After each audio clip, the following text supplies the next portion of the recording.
ಈಗ ಇಂದಿನ ಪತ್ರಿಕೆಗಳ ಇಣುಕು ನೋಟ. ಪಶ್ಚಿಮ ಘಟ್ಟದ ಚರ್ಚೆಗೆ ಒಂದು ದಿನ ವಿಶೇಷ ಕಲಾಪ. ಕಸ್ತೂರಿ ರಂಗನ್ ವರದಿಗೆ ವಿರೋಧ, ಸಮಗ್ರ ಚರ್ಚೆಗೆ ಅಧಿವೇಶನ, ಸಿಎಂ ಡಿಕೆ ಶಿವಕುಮಾರ್. ಕ್ಷಿಪಣಿ, ಸೇನಾ ಶಸ್ತ್ರಾಸ್ತ್ರ ತಯಾರಿಕೆ ಖಾಸಗಿಗೆ, ರಕ್ಷಣಾ ಸಚಿವಾಲಯದ ಅನುಮತಿ, ಆತ್ಮನಿರ್ಭರ ಭಾರತಕ್ಕೆ ಉತ್ತೇಜನ. ನೇಪಾಳ ಜಲಪ್ರಳಯಕ್ಕೆ 160 ಬಲಿ, 750 ಜನ ಕಣ್ಮರೆ. ಕೈಲಾಸ ಮಾನಸ ಸರೋವರಕ್ಕೆ ತೆರಳಿದ್ದ 105 ಭಾರತೀಯರು ನಾಪತ್ತೆ. 26 ವರ್ಷ ದಸರೆಯಲ್ಲಿ ಮೆರೆದಿದ್ದ ಕ್ಯಾಪ್ಟನ್ಗೆ ಭಾವುಕ ಬೀಳ್ಕೊಡುಗೆ. ಗಜಪಯಣದಲ್ಲಿ ಅಭಿಮನ್ಯು ಮೇಲೆ ಪುಷ್ಪ ಮಳೆಗೆರೆದ ಅರಣ್ಯ ಸಿಬ್ಬಂದಿ.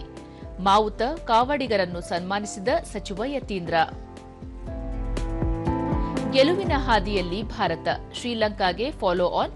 ಎರಡನೇ ಇನ್ನಿಂಗ್ಸ್ನಲ್ಲಿ 6 ವಿಕೆಟ್ ಪತನ, 16 ರನ್ ಮುನ್ನಡೆ. ಇವು ಇಂದಿನ ಪತ್ರಿಕೆಗಳ ಪ್ರಮುಖ ಸುದ್ದಿ. ಉಳಿದಂತೆ ಚಿನ್ನದ ಬೆಲೆ 600 ರೂಪಾಯಿ ಇಳಿಕೆ, ಸೆನ್ಸೆಕ್ಸ್ 183 ಅಂಕ ಕುಸಿತ. ಬೆಂಗಳೂರಿನ ಟಾಪ್ 10 ಕ್ಲಬ್ಗಳ ಮೇಲೆ ಅಧಿಕಾರಿಗಳು ದಾಳಿ.